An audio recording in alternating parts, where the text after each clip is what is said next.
Alright, hello my friends, and welcome back to another Baldur's Gate 3 build guide. Hope you're all doing well. So, when I did my last wizard build, entitled Best Wizard in Baldur's Gate 3, I mentioned that that actually wasn't quite the best wizard in Baldur's Gate 3, because the best wizard uses what is arguably an exploit to gain the full powers of both the Wizard and Cleric class. Since wizards can learn spells from scrolls based on their caster level, rather than their wizard level, if you take a single level of wizard and 11 levels of cleric, you can gain access to both level 6 cleric spells and level 6 wizard spells, while gaining the improved armor, HP, and class features of a cleric. That's what we're going to be building today. This is going to be a purely power gaming, optimization heavy build based on what might be considered an exploit, so it's only valid in the current patch. It's very possible that this will get patched out at some point, and this build will no longer be viable, but currently this does work, and is extremely powerful. I think this might be the single best possible character in Baldur's Gate, because you get access to the full spell lists of 2 whole classes wrapped into a single character.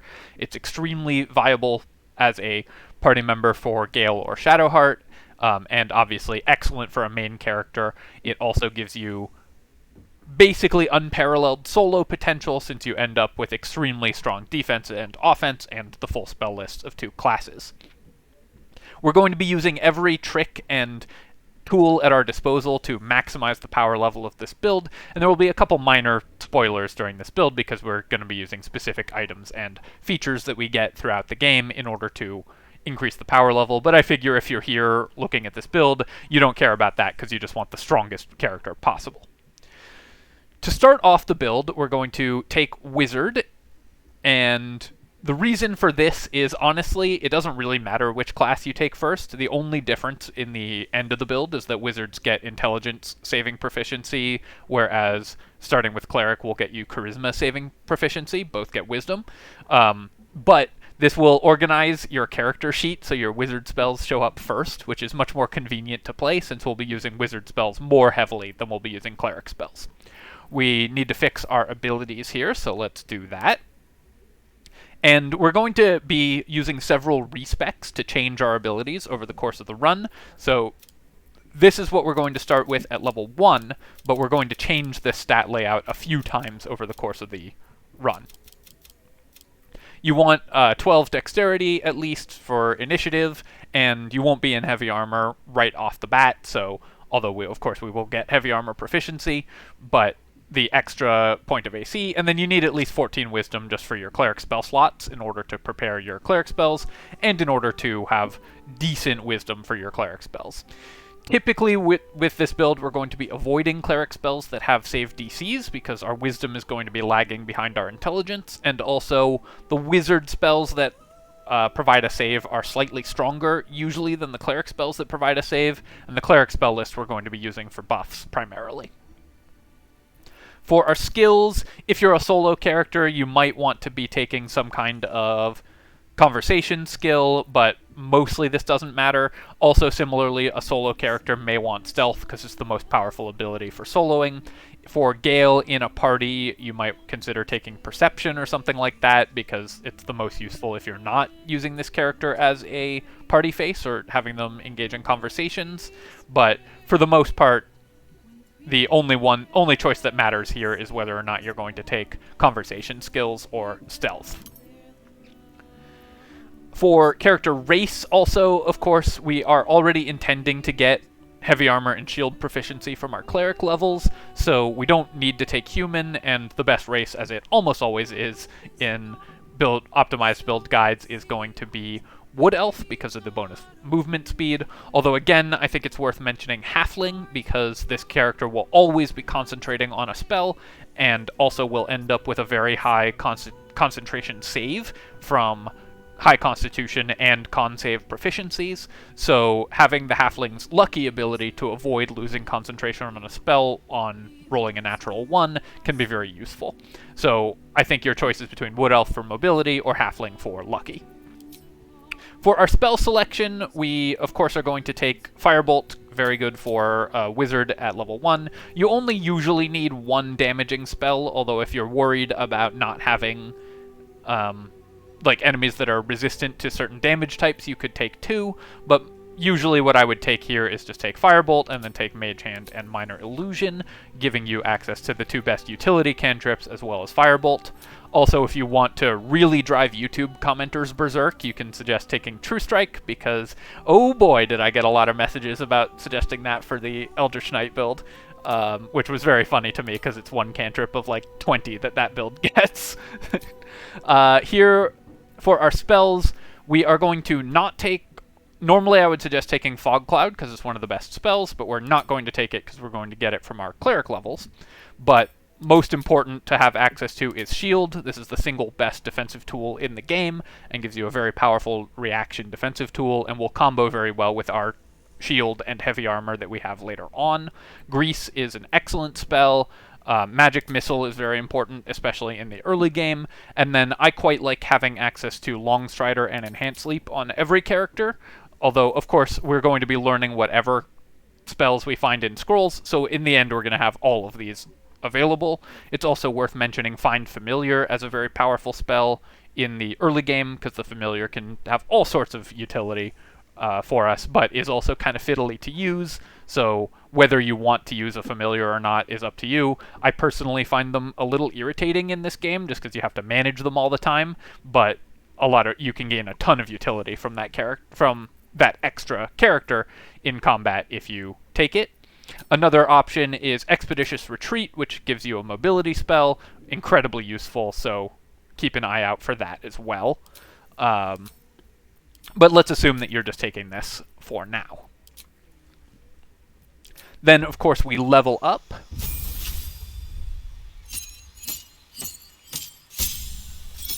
And we are not taking another level of Wizard, we're taking a level of Cleric here.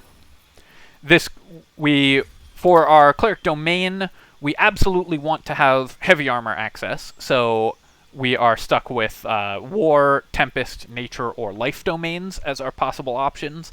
And when you're actually going up levels in Cleric, I think that the one that is by far out ahead of the others is Tempest Domain. It has an excellent spell list, even if you aren't using damaging spells. Stuff like Fog Cloud is great utility. And you won't be typically using damage spells from your Cleric levels. But also the subclass feature of Destructive Wrath at level 2 will allow you to maximize lightning spells that your Wizard is doing, which is why we took Witch Bolt at level 1 Wizard, so that we can maximize a Witch Bolt to do a ton of damage from our Tempest Cleric levels.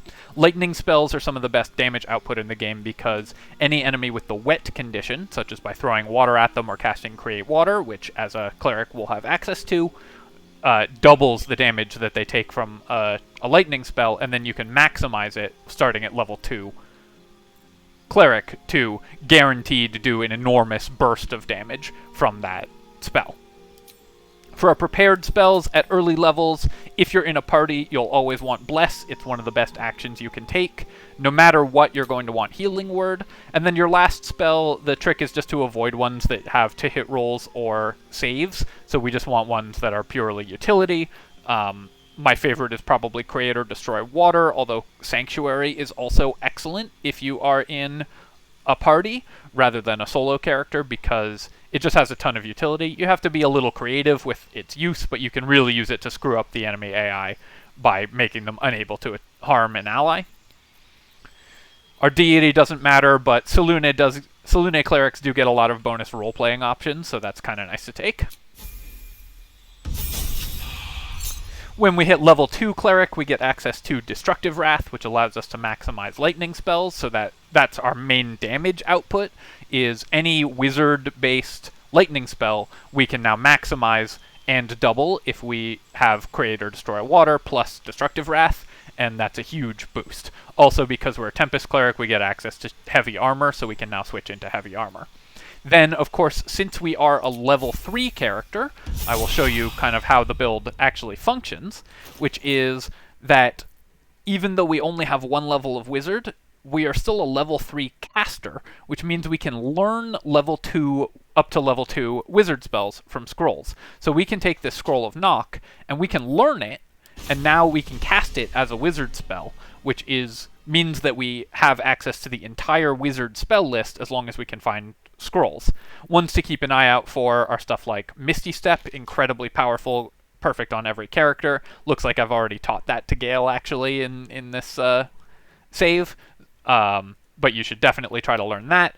And, of course, any other good support spells. If you are in a support role, like Haste is great, but if you are solo, then good damage spells.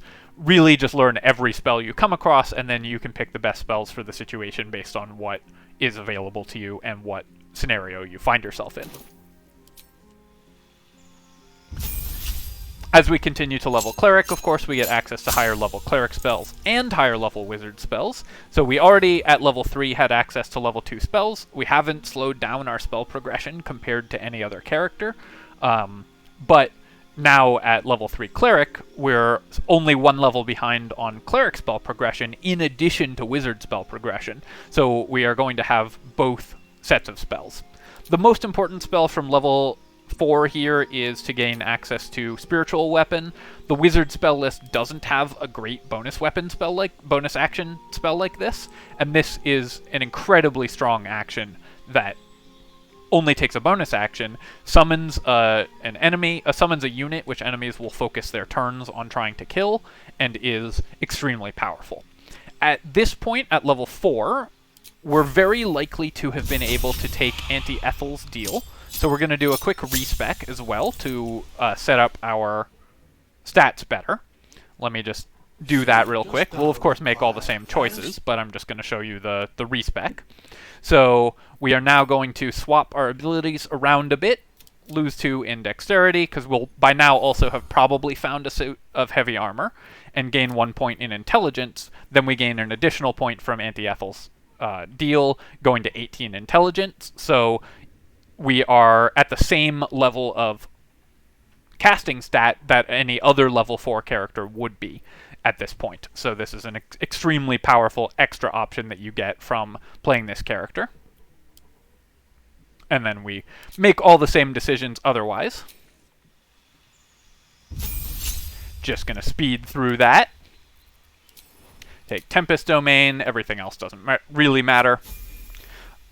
Oh, for your Cleric cantrips, I actually should have mentioned this. You definitely want Guidance. It's the best cantrip in the game. And then the others don't matter as much because you're doing damage with your Wizard cantrips. But I like, personally, having Thaumaturgy. It's kind of fun. And Resistance is good. Blade Ward is good. Really just, knock yourself out with whatever cantrips you want to pick. Continuing to upgrade our Cleric levels.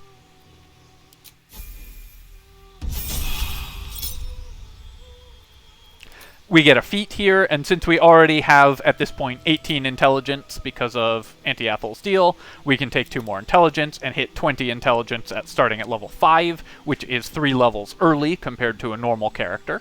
So our save DCs and damage output will be higher than a normal character. Continue to upgrade our cantrips and continue to level up in Cleric spells, and then also at level 5 we gain access to level 3 Wizard spells. Now at level 6 we gain access to level 3 Cleric spells in addition to those level 3 Wizard spells. Some important ones here are things like day-long buffs, like Animate Dead, for example, is very powerful to have access to. Wizards, of course, already have access to this, but it's still very good. For the most part, the Cleric spell list doesn't have a ton of options that are super great for you starting at level 3, but the Wizard spell list is excellent. And of course you do get some things like Call Lightning, though Call Lightning is going to be using your Wisdom, so you'll usually not succeed on the... enemies usually won't fail the save. You'll be doing half damage, but you can then double the damage with Create Water and maximize the damage. So even something like this, although you're better off using a lightning-based Wizard spell, even something like this can still be good damage. You also get great utility spells like Speak with Dead, and Sunlight can be very useful for some things, but for the most part you don't gain a ton of bonuses from level 3 Cleric spells, but you also just get the better HP and better level ups from being a Cleric.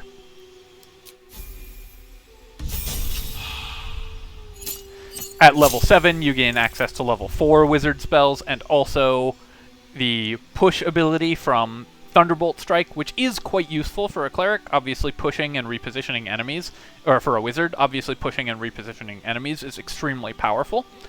And having access to level 4 wizard spells, of course, makes this character very good.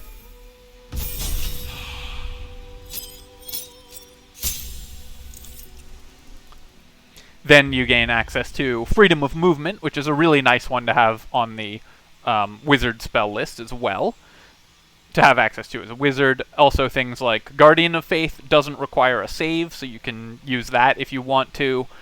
Death Ward also doesn't require a save. It's not a great spell, so I wouldn't suggest spending too much effort on casting that. Just use your wizard spells instead. Your best spells at level 4 are stuff like Wall of Fire, and obviously any lightning-based spells you have huge synergy with, but primarily you're going to be using cleric spells for day-long buffs still.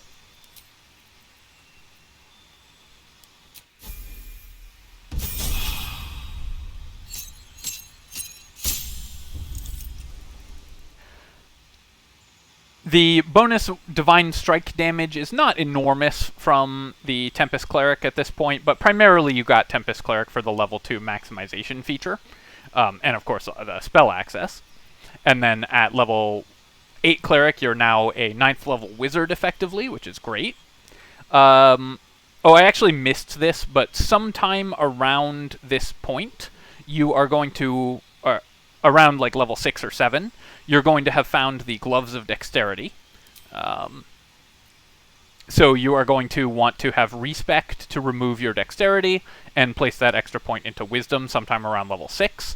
But at level 9, you get a second feat, and we're going to actually do a Respec in order to maximize the use of that feat, so I will show you that now. So we Respec when we hit level 9. Whenever you gain access to the Gloves of Dexterity, you are going to put those on full time, drop your Dexterity to 8, and boost whatever stat, just anything, probably Strength. And then at level 9, you're going to take 1 point out in Constitution by removing the bonus. Move that into Wisdom and boost your Wisdom to 16, which gets you full Wisdom. Gets you 16 Wisdom, 20 Intelligence, and 15 Constitution, and the reason for that will become clear when we hit level 9, so I'm just going to quickly speed through that. This is the final stat spread for the character, so if you want to do this without respecs, then you'll want to begin your character with this. We take Cleric, we take Tempest Domain. You can also take Life Domain for this character if you want more domain spells to be support spells, but I like the maximized damage from Tempest Domain too much to pass up. And then we're just going to quickly speed through our cleric levels here. You mostly are making decisions on what you are going to prepare at cleric levels. Obviously, we take a cantrip, we take a feat, and our feat is ability improvement, getting ourselves to 20 intelligence thanks to Anti-Ethel.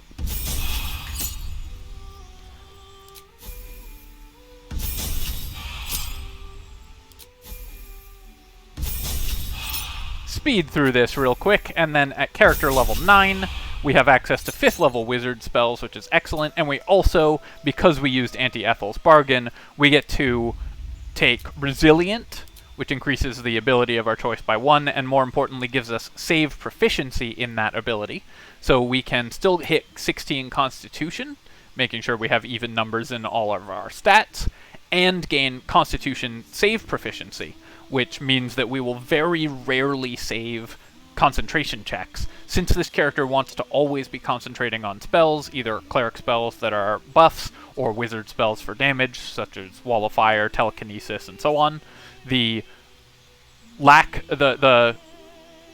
boost in your Constitution saves means that you will not fail concentration checks anymore, almost always, especially if you decided to go with the halfling route for your race, and that makes this character very resilient to damage. Also, just getting 16 Constitution plus full armor and access to the shield spell means that you're actually quite tanky. At level 9 Cleric, you get access to 5th level spells. Again, you're going to want to focus on ones that don't require... Focus on preparing ones that don't require saves.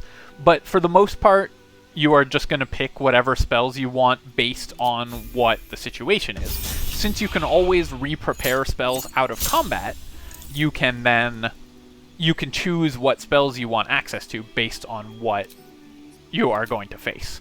At level 10, of course, Cleric, we get access to Divine Intervention, so you can get the Sick Mace if you want it. That won't be super useful for this character unless you're also chugging Elixirs of Hill Giant Strength. But if you are chugging Elixirs of Hill Giant Strength, this character is actually a very competent melee fighter as well, with 20 Strength and the buffs from Cleric and haste from Wizard. From the Wizard spell list, you can be extremely powerful, and of course you will get access to martial weapon proficiency, heavy armor, and shields from your Cleric spell list. So from your Cleric levels. So if you want to be a melee character, this character tanks. It has spellcasting from 2 different spell lists, all the way up to level 6 spells, and it can, using the Elixirs of Hill Giant Strength, be an extremely competent melee fighter. You also get quite good initiative because you'll have +4 from the Gloves of Dexterity. And then the level 6 Cleric spells actually have several that don't require saves and are really quite useful for any character to have access to, but especially for a Wizard. Create Undead and Planar Ally are very good for putting a body in front of you, which is something that Wizards really want. And neither of those require a save. So that's a very powerful way to use your level 6 character spell slot. So notice that we can now learn Wizard spells of any level. So let's grab, I don't know, Flesh to Stone. We can learn that. Even though we only have a single level of Wizard, we can now cast that spell. Also, if we put on the Gloves of Dexterity, we've got 18 Dexterity. We can wear heavy armor and carry a shield, which gives us a base AC of 20 with just normal 18 AC plate armor, which goes up to 25 on a reaction from our shield spell, meaning that we're extremely tanky. We also get quite good HP for a caster because of our relatively high constitution and our extremely and all of our levels in Cleric. We end up with much better HP than a normal Wizard chassis. You also get the very powerful class features of Cleric. In this case, Destructive Wrath is the big one, but Clerics have some of the better class features in the game as you level them up, so it's really nice to be able to do that. So this build, I think, is extremely strong and gives you all of the benefits of being a Wizard and all the benefits of being a Cleric. Highly recommended if you're looking to maximize the power level of your character at all costs, although I will say that it is very possible that they will patch out the ability to learn spells based on your caster level rather than your Wizard level, because I don't think it's really supposed to work that way. But until they do that, do enjoy maximizing the strength of your character with this extremely broken build. As for gear, you're going to want to pick the heaviest armor you can find, the best shield you can find, and anything that increases your spell DC. Something like this Fistbreaker helm gives you bonuses to spell DC. That helps both your Wizard and Cleric spells, so you can start having pretty good save DCs on your Cleric spells as well, with 16 Wisdom and plus spell DC items. At that point, you can consider using Banishment and stuff like that from the Cleric spell list that requires saves and make those powerful effects yours as well. But of course, what you're mostly going to be doing is maximizing lightning spells. A maximized Chain Lightning, maximized double Chain Lightning is going to do 160 damage to 4 enemies. You can just upcast a Witch Bolt at level 6, and as a level 6 Witch Bolt, this does 144 damage if you maximize it and double it with Destructive Wrath. So that is an incredible burst damage output for this character, and you should have very high save DCs, great tanking abilities from your high AC and shield spell, and Cleric class features, and you should almost never lose concentration on a spell because you end up with concentration save proficiency. Alright, my friends, I hope that you've enjoyed this video and look at the actual best Wizard in Baldur's Gate, based as it is somewhat on an exploit. And if you have, of course, do feel free to leave a comment, like the video, and subscribe to my channel for more of this and other strategy game content. Cheers, my friends, and I'll catch you next time.